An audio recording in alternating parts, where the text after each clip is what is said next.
আমাদের SPL ERP ব্যবহার করে প্রতিষ্ঠানের যাবতীয় অ্যাসেট ম্যানেজমেন্ট খুব সুন্দরভাবে করা যায়। আমাদের অ্যাসেট মডিউলে বেশ কয়েকটা উইন্ডো ফিচার রয়েছে, যেগুলো ব্যবহার করেই মূলত অ্যাসেটগুলো ম্যানেজ করা হয়ে থাকে। তো প্রথম উইন্ডোটা হচ্ছে অ্যাসেট গ্রুপ। এখানে দেখা যাচ্ছে বেশ কয়েকটা ডিফল্ট অ্যাসেট গ্রুপ রয়েছে। তো আপনাদের যদি আরও কোনো কাস্টমাইজ অ্যাসেট গ্রুপ দরকার হয় আমাদের জানালে আমরা ক্রিয়েট করে দিই, অথবা আপনারাও ক্রিয়েট করতে পারেন। তবে অবশ্যই আমাদের সাথে একটু আলোচনা করে নেবেন, তাহলে একটা বেটার সলিউশন পাবেন। তো তারপর হচ্ছে অ্যাসেট প্রোফাইল। আপনার প্রতিষ্ঠানের যাবতীয় অ্যাসেট সমূহ এখানে অ্যাসেট প্রোফাইলে এসে রেজিস্ট্রেশন করতে হবে। নতুন অ্যাসেট ক্রয় করলেও এখানে এসে অ্যাসেট প্রোফাইল তৈরি করতে হবে। তো আমরা একটা অ্যাসেট প্রোফাইল তৈরি করি। অ্যাসেট প্রোফাইল তৈরি করার জন্য নিউ বাটনে ক্লিক করলাম, স্ট্যাটাস সেট করে একটা নাম দিচ্ছি, ইউনিট সেট করে দিচ্ছি এবং অ্যাসেট পারচেস কস্ট মেনশন করতেছি। আদার কস্ট যদি থাকে দিব, না থাকলে দিব না। ডেপ্রিসিয়েশন রেট, প্রতি বছর কত পার্সেন্ট করে ডেপ্রিসিয়েশন হবে সেই ডেপ্রিসিয়েশন রেটটা আমি দিয়ে দিচ্ছি। আমি ধরে নিচ্ছি যে অ্যাসেটটার লাইফ হচ্ছে 5 ইয়ার্স, তাইলে 20% করে ডেপ্রিসিয়েশন হলে 5 ইয়ার্সে মোটামুটি 100% ডেপ্রিসিয়েশন হয়ে যাবে। এই হিসাবে আমি এই প্রোফাইলটা সেট আপ করতেছি। ডেপ্রিসিয়েশন মোড হচ্ছে ইয়ারলি, কারণ আমরা 20% যেটা দিয়েছি এটা 5 বছরের জন্য দিয়েছি। প্রতি বছর এটা ডেপ্রিসিয়েশন হবে 20% করে। পারচেস ডেট, কবে পারচেস করেছি এই ডেটটা দিলাম। তারপর দিচ্ছি নেক্সট ডেপ্রিসিয়েশন কবে হবে। আমি ধরে নিচ্ছি 1 বছর পর হবে, তাইলে এটা 2025 হবে। তারপরে বিজনেস ইউনিট দিলাম। অ্যাসেট গ্রুপ দিব, এটাকে আমি ফার্নিচার অ্যান্ড ফিকচার অ্যাসেট দিচ্ছি, কারণ এটা যেহেতু একটা চেয়ার ফার্নিচার টাইপ সেজন্য। এবং অ্যাসেট সাপ্লায়ার, কার থেকে আমি এই অ্যাসেটটা পারচেস করছি। আমি এখানে আপাতত সানডে পারচেস দেখাচ্ছি। আপনারা যাদের থেকে অ্যাসেট পারচেস করেছেন তাদের প্রোফাইল সিলেক্ট করবেন, আর অবশ্যই পারচেস মডিউল থেকে সাপ্লায়ার ক্রিয়েট করে আসবেন। তো ঠিক আছে, মোটামুটি আমার একটা চেয়ারের, এক্সিকিউটিভ চেয়ারের অ্যাসেট প্রোফাইল সেট আপ হয়ে গেছে। ফাইনালি আমি সাবমিট করছি। এই তৈরি হয়ে গেল আমার একটা অ্যাসেট, যেটার অ্যাসেট আইডি হচ্ছে এইটা। এই অ্যাসেট আইডিটা এখন আপনি চেয়ারের গায়ে কোনোভাবে লিখে দিতে পারেন ওই অ্যাসেটটাকে আইডেন্টিফাই করার জন্য, ফিজিক্যালি আইডেন্টিফাই করার জন্য। তো এই অ্যাসেটের এই প্রিফিক্সটা কোথা থেকে আসছে? এই যে আমরা অ্যাসেট গ্রুপ ক্রিয়েট করেছিলাম, এই অ্যাসেট গ্রুপ থেকে এই প্রিফিক্সটা আসছে, এই যে এটা। এখন এই প্রিফিক্স যদি আপনার পছন্দ না হয়, আপনি অ্যাসেট ক্রিয়েট করার আগেই আমাদের জানাবেন, তাইলে আমরা প্রিফিক্সগুলো আপডেট করে দিব। সিমিলারলি আমি আরেকটা অ্যাসেট প্রোফাইল তৈরি করে নিচ্ছি।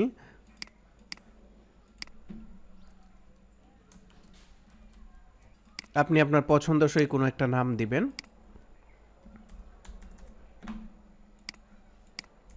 এটা আমি 5 ইয়ার্স ধরে নিচ্ছি এবং এটা ইয়ারলি ডেপ্রিসিয়েশন হবে।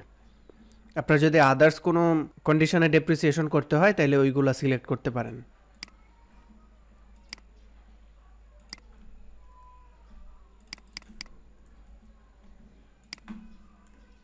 আমি ধরে নিচ্ছি যে নেক্সট ডেপ্রিসিয়েশন যেটা হবে সেটা ডিসেম্বর মাসে হবে, তারপরে প্রতি বছর ডিসেম্বর মাসেই ডেপ্রিসিয়েশন 1 বছর পর পর হইতে থাকবে। এখানে আমি যেহেতু এটা একটা computer, office machine asset set করে দিচ্ছি এবং এটাও আমি সানডে পারচেস দেখাচ্ছি, কারণ আমি সাপ্লায়ার ক্রিয়েট করি নাই। তাহলে আমার 2টা অ্যাসেট হয়ে গেল। এইভাবে আপনার প্রতিষ্ঠানে যত অ্যাসেট প্রোফাইল দরকার ক্রিয়েট করে নিতে হবে এবং প্রত্যেকটা অ্যাসেটেরই একটা করে অ্যাসেট আইডি পড়বে। অ্যাসেটের গায়ে লিখে দিতে পারেন বা কোনো কিছু মার্ক করে দিতে পারেন। আচ্ছা, অ্যাসেট তৈরি করার পর যদি মনে হয় যে এই অ্যাসেটের খরচটা বাড়ানো দরকার বা কোনো কারণে আদার্স একটা ডিভাইস সাথে নিয়েছেন কিন্তু এই অ্যাসেট প্রোফাইল ক্রিয়েট করার সময় সেটা অ্যাড করেননি, তাহলে এটা কিন্তু চাইলে এক্সটেন্ড অ্যাসেট কস্ট থেকেও করতে পারেন। ধরেন আমি যে কম্পিউটারটা কিনেছিলাম এটার সাথে একটা প্রিন্টার ছিল, আমি ভুলে ওই প্রিন্টারের খরচটা এখানে অন্তর্ভুক্ত করি নাই।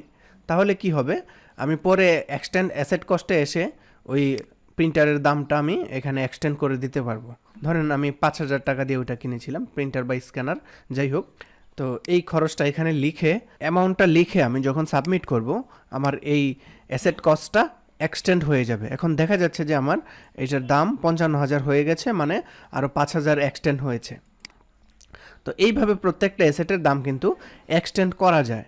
এমনও হইতে পারে যে আপনি এমন একটা অ্যাসেট কিনেছেন যেটা ইনস্টল করার জন্য ইনস্টলেশন চার্জ যুক্ত হয়েছে, অ্যাসেট ক্রিয়েট করার সময় খরচটা ধরা হয়নি, তাইলে পরে এসে আপনি এক্সটেন্ড অ্যাসেট কস্ট থেকে দামটা বাড়িয়ে নিতে পারবেন।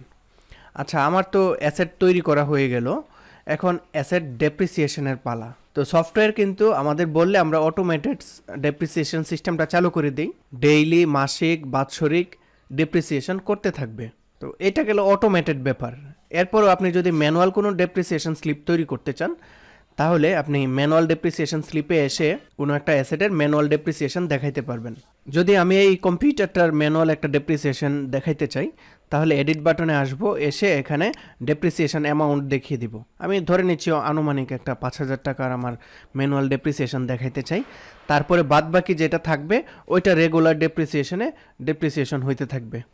অথবা আমি চাইলে আমার যদি অ্যাসেট কম হয় এবং আমি অটোমেটেড ডেপ্রিসিয়েশন সিস্টেম না চাই, তাহলে আমি কিন্তু এখানে ম্যানুয়াল ডেপ্রিসিয়েশন রেগুলারলি ইউজ করতে পারি। তো অ্যামাউন্ট দেওয়ার পর আমি নেক্সট ডেপ্রিসিয়েশনটা কবে হবে আসলে এটা আবার আমি রিডিফাইন করে দিতে পারবো, কারণ আমি যেহেতু ম্যানুয়াল ডেপ্রিসিয়েশন দেখাচ্ছি, আমার নেক্সট ডেপ্রিসিয়েশনটা সফটওয়্যার কবে অটোমেটেড করবে সেটা আমি এখান থেকে আবার মেনশন করে দিতে পারি বা আবার ডিফাইন করে দিতে পারি।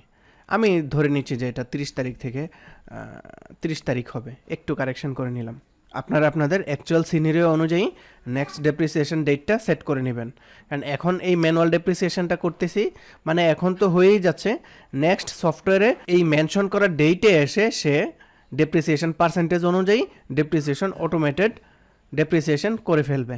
তো আমি সাবমিট করছি। তো হয়ে গেল আমার একটা ম্যানুয়াল ডেপ্রিসিয়েশন। আমি যদি এখানে খেয়াল করি, দেখা যাবে যে কারেন্ট অ্যাসেট কস্ট হচ্ছিল 55,000 টাকা এবং আমার টোটাল ডেপ্রিসিয়েশন হচ্ছে 5,000 টাকা, যেটা আমি মাত্রই দেখাইলাম। আর আদার্স ইনফরমেশন তো এখানে দেখাই যাচ্ছে। তো এবার ফাইনালি চলে আসেন অ্যাসেট রিপোর্টে। আমি যদি আমার প্রতিষ্ঠানের অ্যাসেট রিপোর্টটা দেখি,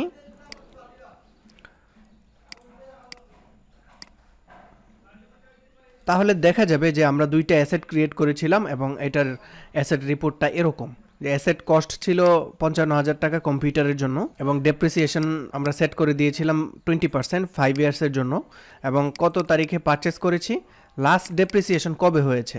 যেহেতু আমি আজকের দিনে একটা ডেপ্রিসিয়েশন দেখিয়েছিলাম, এই জন্য আজকের ডেটটা এখানে মেনশন করা আছে এবং লাস্ট ডেপ্রিসিয়েশন অ্যামাউন্ট হচ্ছে 5,000 টাকা। টোটাল ডেপ্রিসিয়েশন অ্যামাউন্ট হচ্ছে 5,000 টাকা। তার মানে আমরা যদি একটু ক্যালকুলেশন করি যে টোটাল অ্যাসেট থেকে ডেপ্রিসিয়েশনটা বাদ দিয়ে দিলে আমার এখন অ্যাকচুয়াল অ্যাসেটের ভ্যালু হচ্ছে 50,000 টাকা। তো এইভাবে আপনার প্রতিষ্ঠানের যাবতীয় অ্যাসেট রেজিস্ট্রেশন করে ডেপ্রিসিয়েশন দেখাইতে পারেন।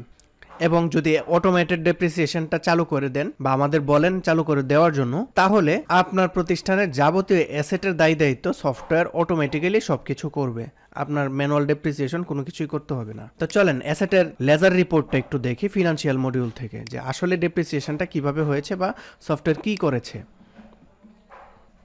এটা হচ্ছে আমাদের কম্পিউটার অ্যাসেটের প্রোফাইলটা বা অ্যাসেটের অ্যাকাউন্টটা। চার্ট অফ অ্যাকাউন্টে গিয়ে খোঁজ করলেও পাবেন, এটার অ্যাকাউন্ট নাম্বারটা দিয়ে সার্চ করে চার্ট অফ অ্যাকাউন্টটা দেখতে পারেন।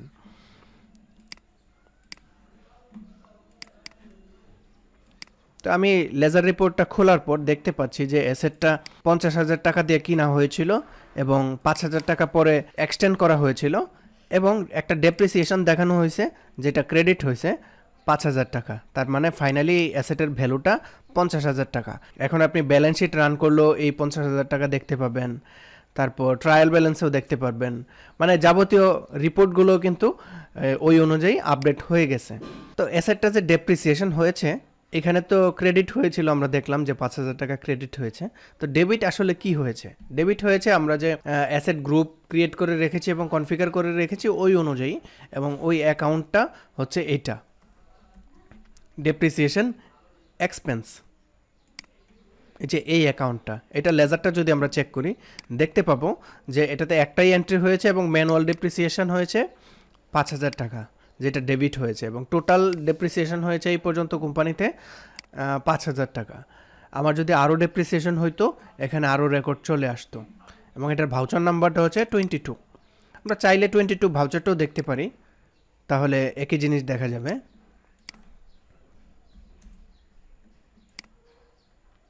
এই হচ্ছে 22 ভাউচারটা, যেখানে দেখা যাচ্ছে যে অ্যাসেট অ্যাকাউন্টটা ক্রেডিট হয়েছে এবং ডেপ্রিসিয়েশন এক্সপেন্সটা ডেবিট হয়েছে। তো এই হচ্ছে আমাদের অ্যাসেট মডিউল। তো আজকের ভিডিও এই পর্যন্তই। আল্লাহ হাফেজ।